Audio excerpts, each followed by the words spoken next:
Hi everyone, and welcome back. We're at my planning spreadsheet, my vermicomposting planning spreadsheet that I introduced in a video not long ago.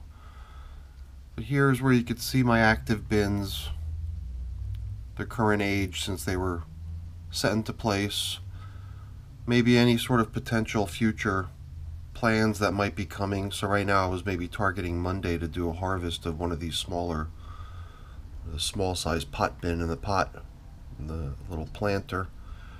But I'm not sure. Not sure if I'm gonna do that on Monday. Maybe I'm.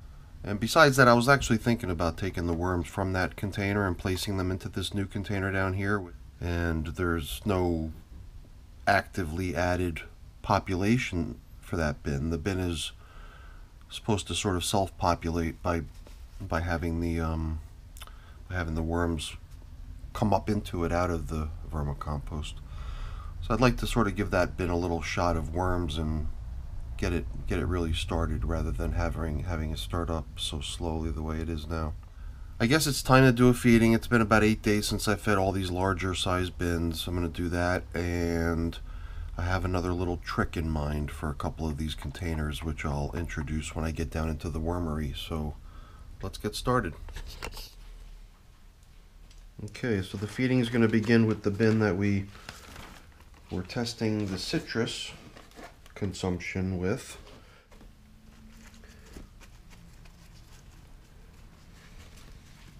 I have a little bit of frozen citrus here ready to go.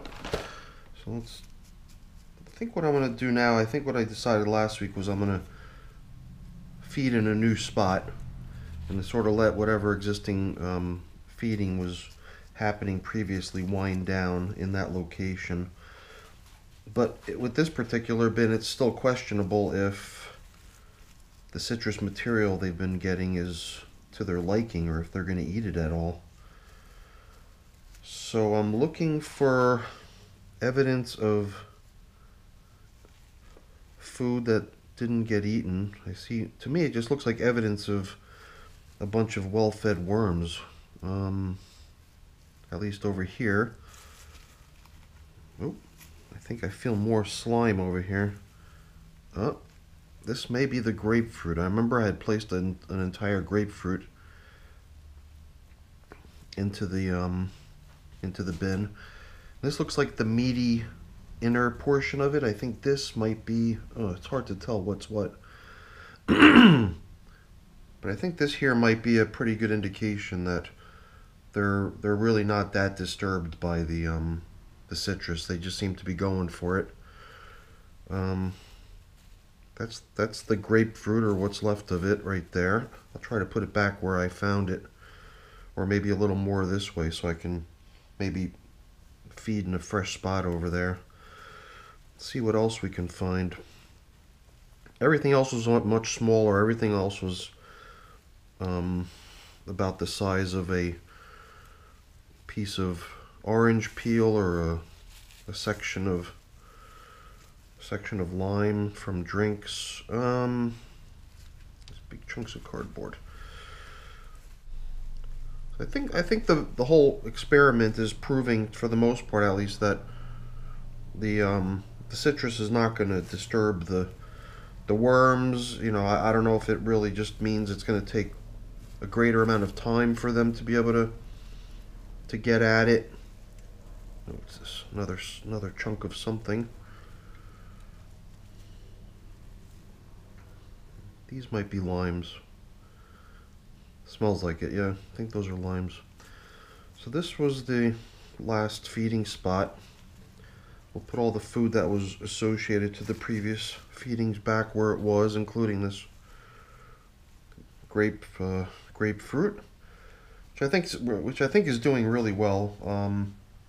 Not too worried about it at this point. I'm gonna try to throw some of this more dry stuff down in the hole here, off the top.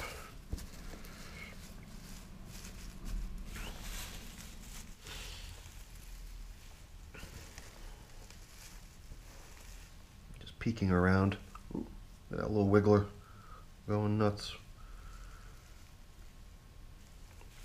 I just reached into the corner where I guess a little additional moisture has been pooling up, and they seem to be drawn to that.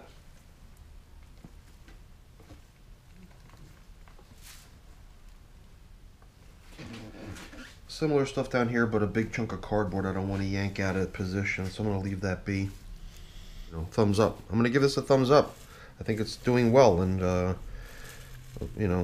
guess that basically means onward as is. No need to deviate from the plan. So,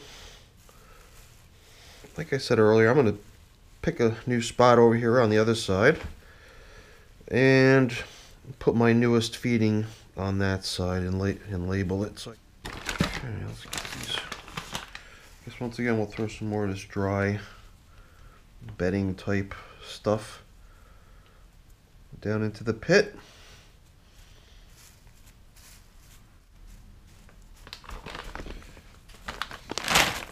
And in goes the fruit.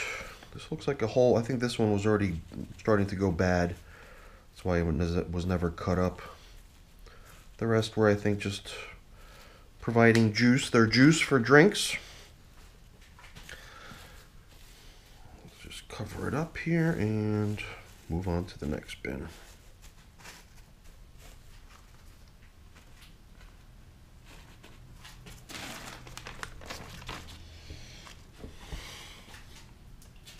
I guess it's worth noting that in that last bin where I was feeding citrus, some people have suggested that adding coffee might be helpful, but for now I'm just going to stick to a straight diet of citrus and see how that works out. And but thank you for your feedback, and I at least I know what to do if I do see signs of trouble, to try to create balance again if need be. But for now I think it's working, and I'm going to just press on with a strict citrus only diet. So let's see here, we're going to be back to the normal diet of veggies or whatever. Okay, look at this. I guess the last feeding is still occurring here. Yeah, I can see big chunks of this. Oh yeah, there was a big head of broccoli that was going bad, and I chucked it in here because it was starting to stink up the crisper in the refrigerator, and I think it really took off because, man, it's almost gone. Some more cardboard here. So I don't remember what else we were feeding with last time, but whatever it was, there's just minor traces of it anymore.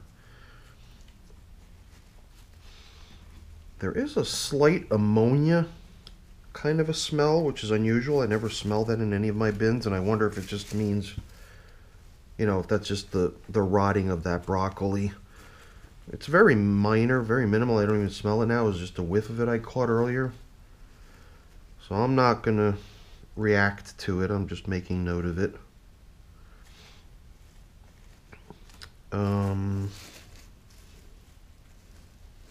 But I think that was a pretty good feeding as well. It looks like an abundance of worms in the region, or in the area in general. They all look good. The material feels like it's in good shape, and I'm going to just throw some more of this dry stuff off the top down into the hole where the food and the action is at. There's people out there that I know that subscribe to more of an attitude of just leave it be, dude, leave it all be. You don't have to mess with it so much. I don't think either approach is right or wrong. I think they all work. Just adding coffee now. I don't think the little bit of massaging they get when we're feeding them is such a disturbance that it's going to cause trauma or shock. So I'm not too worried about it. Like we did previously, I'm going to move over to the other end of the bin and feed in a new spot. Let's throw some of this dry junk down on the bottom again.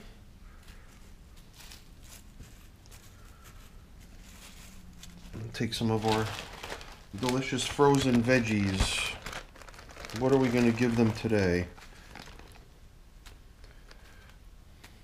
This stuff's been sitting out here thawing for a while, so it's already getting that nice gooey texture you get when some of this stuff that I'm feeding with freezes and thaws. Let's throw one of these suckers in there and see what happens. A couple of other pieces in here. A lot of this is very leafy, very light.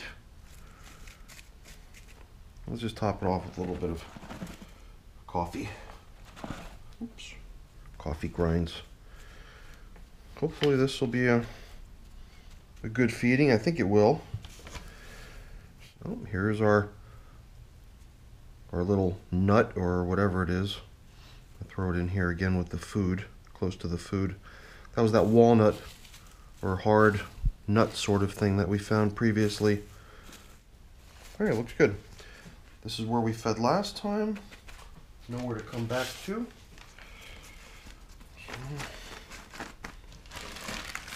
Let's get the next bin out here. Okay, moving on. Now for some reason, this bin is really heavy, and I think it's only just because it's got a little bit more material in it than the other ones. This was the bin that I consolidated from being 3 separate bins, or a bin and 2 planter pots, and just combining them into one larger bin. This is where it was marked. This is where the feeding should have occurred last time. Let's see what we see. So far not seeing much. Just a lot of castings. And here I'm starting to see an abundance of worms.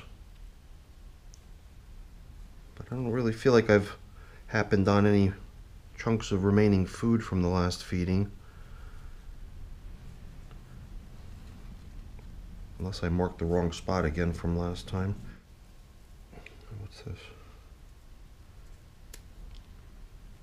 I think that might be some of the food I fed with a couple feedings ago. Or, yeah, I think I just marked the bin incorrectly again, because this is where you can see there's chunks of food out here. And plenty of worms working it away. This was one of those little pepperonci peppers that comes with the Papa John's pizza when you do takeout from them. Doesn't seem like it's really going anywhere yet, but I'm sure it'll do fine. Yeah, okay, so okay, you know what? This is why this is still a discernible chunk here, because this was a full apple. And this was recently added. But other than that, I don't think there's any other. Let's just keep these two together then and see how they progress. But other than the abundance of worms here, which does indicate to me that this is where the last feeding actually occurred, I don't see. Well, okay, there's this. Oh, look at this. Yeah. This is like the peel of something, and they just stripped all the fleshy vegetable or fruit matter, whatever it was, clean. And this will go in time too. It's just the other stuff was just much easier for them to gobble up. Yeah, look at this. There, I could feel when I dig my fingers down that there's plenty of them in here.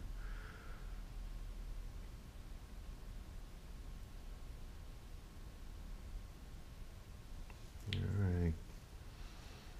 Very good, guys. So once again, I don't know why I'm not marking the areas correctly.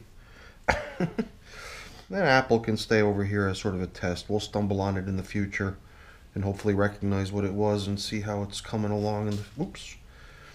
But for now, I'm just going to stick to the idea of shifting the feeding areas over.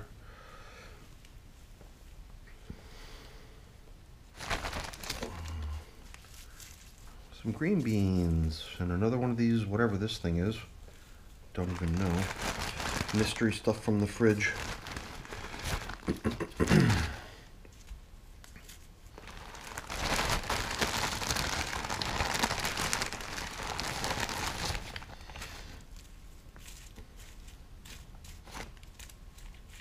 Onion, we'll see how the onion does. I think onion is another one of those taboo foods that I'm trying to break the taboos or really understand what the concerns should be, because if there's no real reason for concern, then less sifting through the kitchen scraps required. Just give them whatever, right? We've been looking at these bins in the order of their age, was starting with the youngest one first.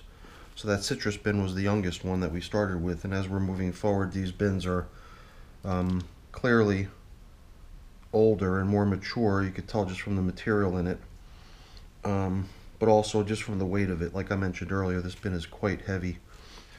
So we'll mark this side. Maybe the worms are moving the markers around. That's why. Is that why we keep finding the marker in the wrong place? We'll have to see.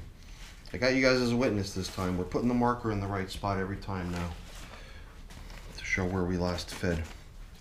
So let's get the last bin that's getting veggies over here today, and then we'll proceed with my new little secret game.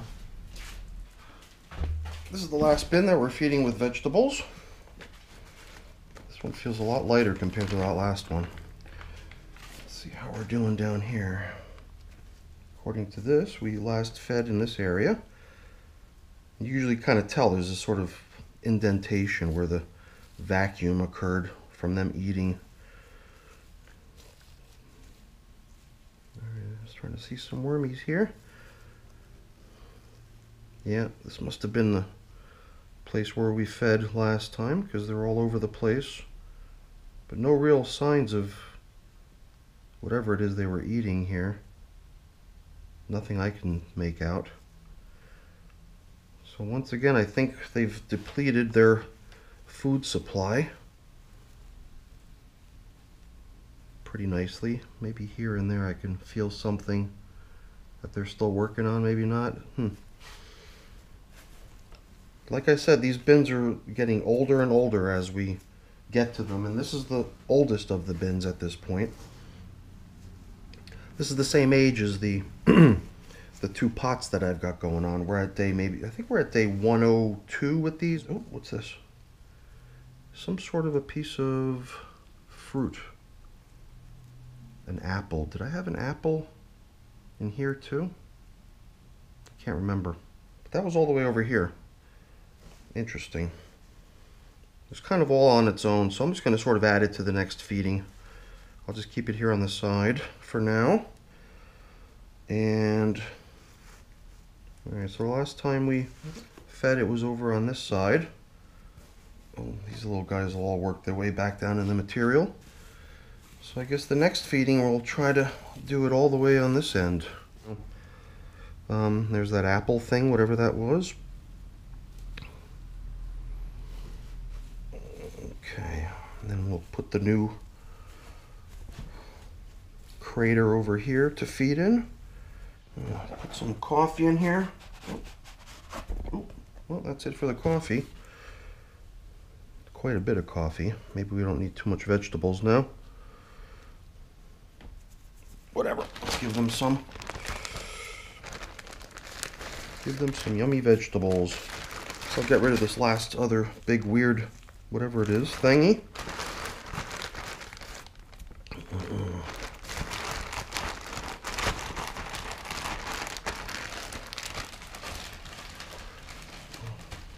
A handful of other various loose material.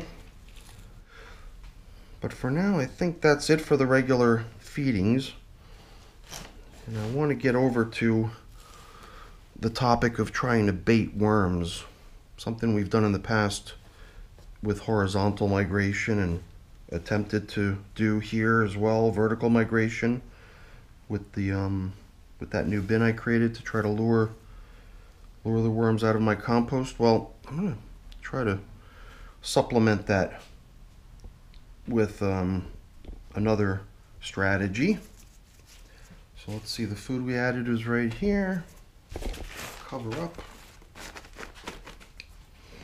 And we'll get to the next step. Okay, so what I'm talking about here are these things.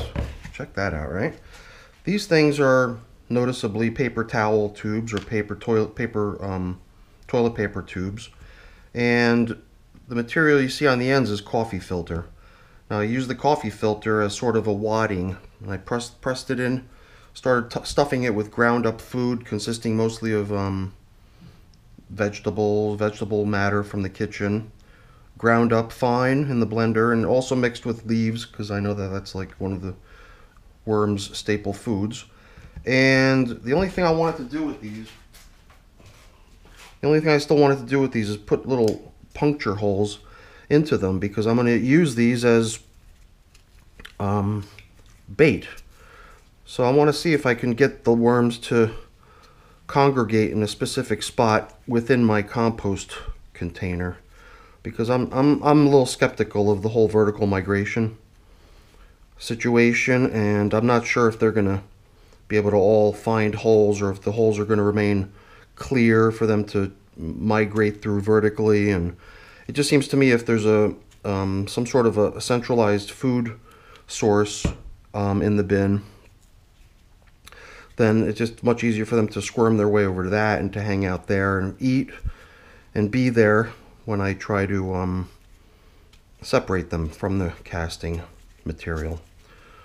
So I'm preparing 2 of them. There's a number of backups. I've made a few as long as I was at it, in case it works for future use. But I'm going to put one into the worm casting container, and I'm going to put another one into one of those little pot bins that I have, just because they are at that 100-day mark, and they're pretty small containers. I'm thinking that they should be, I should be able to harvest pretty soon on that one. So let's start with the pot bin.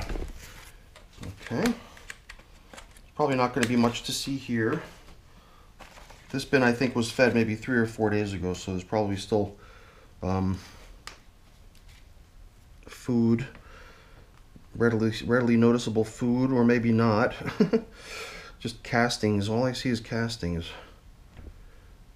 Maybe I did feed this thing, and maybe the worms have already picked through it. I see a couple harder sort of chunks of some sort of material. I don't know what it is.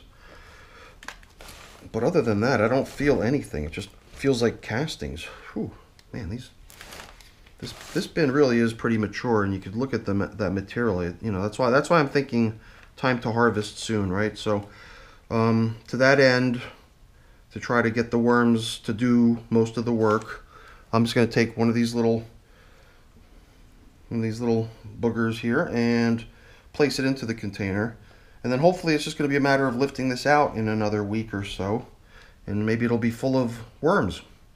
And if it is, we'll plop those little worms into that other new bin that we recently started, and maybe just drop another one of these little bombs in there to keep collecting more worms that are ready to exit the bin.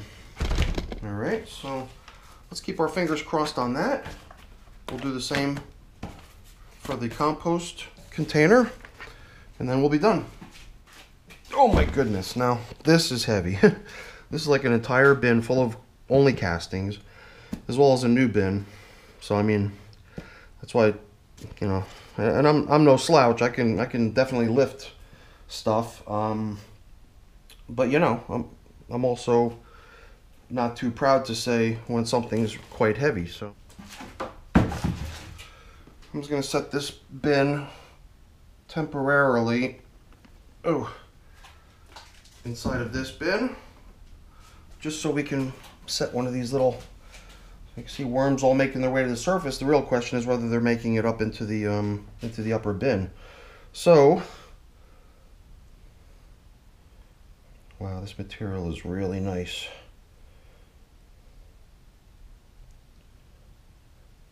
Got such a good consistency to it. Some people, right, we're just going to drop this thing in here.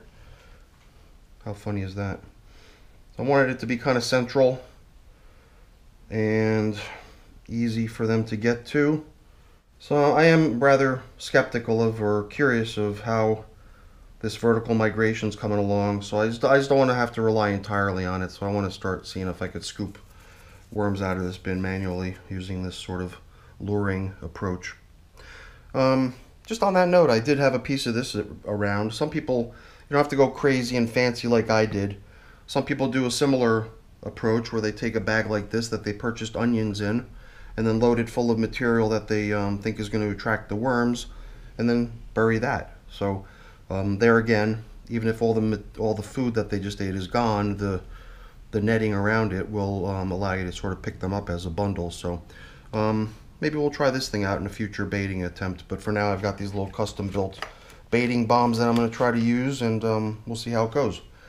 So that's it for today, folks. Thanks for sticking with me. All I've got left to do here is clean up a bit, but I guess I'll just ask for the customary thumbs up if you like the video, and just offer the suggestion that if you want to see more content like this, then please feel free to subscribe to my channel. So it was great having you along, and thanks again for watching. Have a great day. Bye now.